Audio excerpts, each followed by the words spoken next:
दोस्तों, आज की इस वीडियो में बात करेंगे बनी इसराइल की। जैसा कि आप सबको पता है कि ये दुनिया की सबसे बुरी और जालिम कौम थी और अल्लाह की तरफ से इस कौम पर बहुत सारे अजाब नाजिल होते रहे।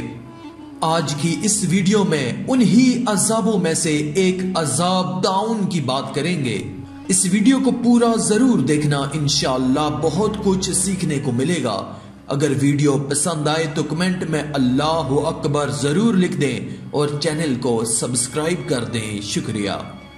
जब मैदाने तिया में बनी इसराइल ने यह ख्वाहिश जाहिर की कि हम जमीन से उगने वाले गल्ले और तरकारियां खाएंगे, तो उन लोगों को हजरत मूसा अलैहिस्सलाम ने समझाया कि तुम लोग मनो सलवा के नफीस खाने को छोड़कर गेहूं, दाल, तरकारी जैसी घटिया गजाएं क्यों तलब कर रहे हो।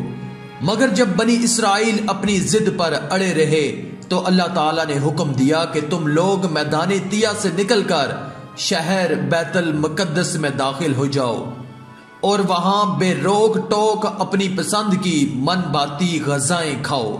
मगर यह जरूरी है कि तुम लोग बैतुल मुकद्दस के दरवाजे में कमाल अदबो एहतराम के साथ झुककर दाखिल होना और दाखिल होते वक्त ये दुआ मांगते रहना कि या अल्लाह, तू हमारे गुनाहों को माफ फरमा दे तो हम तुम्हारे गुनाहों को बख्श देंगे। मगर बनी इसराइल जो हमेशा से सरकश और शरारतों के आदी और अल्लाह के नाफरमान थे, बैतुल मुकद्दस के करीब पहुंचकर एकदम उन लोगों की रगे शरारत भड़क उठी और ये नाफरमान लोग बजाय झुक के दाखिल होने के अपनी सरीनों पर घसीटते हुए दरवाजे में दाखिल हुए और माफी की दुआ के बदले एक दाना है एक बाल में कहते हुए मजाक करते हुए बैतुल मुकद्दस के दरवाजे में घुसते चले गए। फरमाने रब्बानी की उस नाफरमानी और हुक्मे इलाही के साथ मजाक की वजह से उन लोगों पर कहरे खुदाबंदी बसूरत अजाब नाजिल हो गया कि अचानक उन लोगों में ताउन की बीमारी वबाई शक्ल में फैल गई और घंटा भर में 70,000 बनी इसराइल दर्दो कर्ब से मछली की तरह तड़प तड़प कर मर गए। दोस्तों, ताउन एक मुअल्लक बीमारी है जिसको डॉक्टर प्लेग कहते हैं।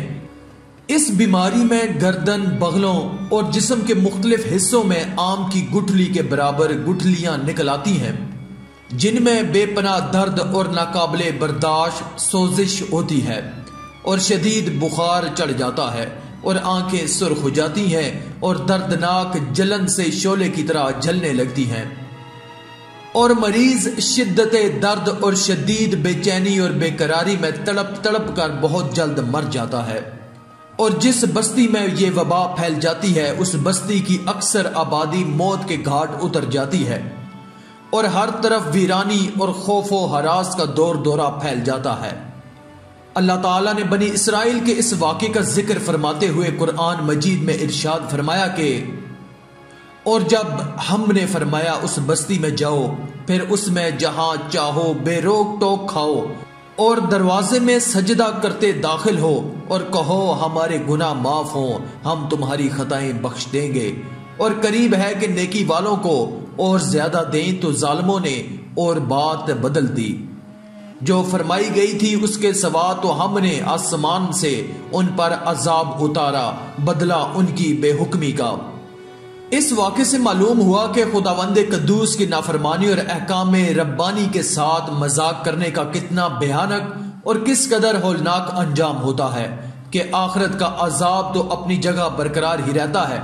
दुनिया में कहरे इलाही बसूरत अजाब नाजिल हो जाता है जिससे लोग हलाक होकर फना के घाट उतर जाते हैं और बस्तियां वीरान हो जाती हैं। ताउन बनी इसराइल के हक में अजाब था, मगर रसूलुल्लाह सल्लल्लाहु अलैहि वसल्लम की उम्मत के हक में यह बीमारी रहमत है, क्योंकि हदीस शरीफ में आया है कि ताउन की बीमारी में मरने वाला शहीद होता है। दोस्तों, जब किसी बस्ती में ताउन की वबा फैली हो वहां जाना नहीं चाहिए और अगर अपनी बस्ती में वबा आ जाए तो बस्ती छोड़कर दूसरी जगह भागना नहीं चाहिए, बल्कि ताउन की वबा में अपनी बस्ती ही के अंदर अल्लाह पर तवक्कल करके सब्र के साथ रहना चाहिए। अगर इस बीमारी में मर गया तो शहीद होगा और ताउन के डर से बस्ती छोड़कर भागने वाले पर इतना बड़ा गुनाह होता है जितना कि जहाद के दिन मैदान छोड़कर भागने वालों पर गुनाह होता है। इसलिए हरगिज हरगिज भागना नहीं चाहिए, बल्कि इस बीमारी में सब्र के साथ अपनी ही बस्ती में मुकीम रहना चाहिए कि उस पर अल्लाह ताला ने अजर और सवाब का वादा फरमाया है। आखिर में अल्लाह ताला से दुआ है कि अल्लाह नेक अमाल करने और बुराई से बचने और बचाने की तौफीक अता फरमाए और तमाम वबाओं से अल्लाह ताला आप तमाम देखने वालों को महफूज फरमाए, आमीन। आज की इस वीडियो में था बस इतना ही। मजीद इस्लामी वीडियोस हासिल करने के लिए अल्लाह की कुदरत चैनल को सब्सक्राइब कर दें और साथ में मौजूद बेल के आइकन को दबाकर ऑल पर क्लिक कर दें। शुक्रिया।